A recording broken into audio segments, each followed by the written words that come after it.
Today I'm going to take a look at the top 3 calls I get for toilet issues. Hello, First, you and call for probably a the most plumber? common, is the toilet won't stop running, or I hear the toilet run intermittently.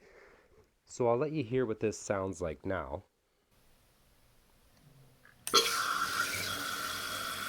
And if you're hearing something like this, it's either the fill valve or the flapper. So you can see when the water rises over top, it's going to start pouring into the toilet bowl, and you're not going to... Did I say Sorry, that? I Yes, just I said did. GNU instead of going to.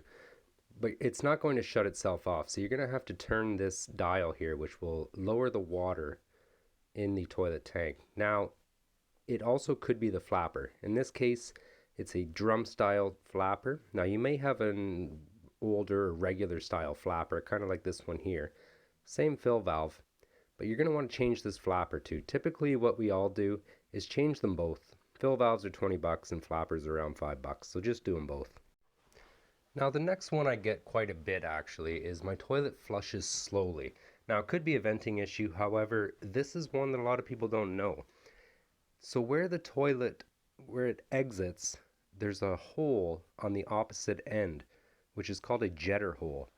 Now these get plugged up, especially if you're someone that likes to use the washroom at night and just leave the urine in there. It's going to get blocked up with calcium. So what you can do is just chip out that calcium if you'd like. Do you know how And you gross don't that need special sounds? tools or anything to do this. You can just take a screwdriver. This one's a little long. Maybe put some gloves on too. But just chip that calcium out of that jetter hole. And you'll see your toilet flush will improve greatly. Now the third and final is my toilet is loose or rocking.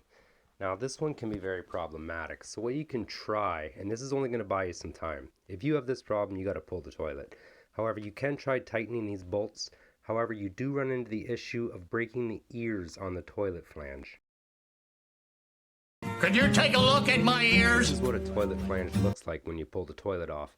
Notice where the bolts should be going. The one ear is broken off this. You'll never be able to tighten the toilet down. It needs to be repaired.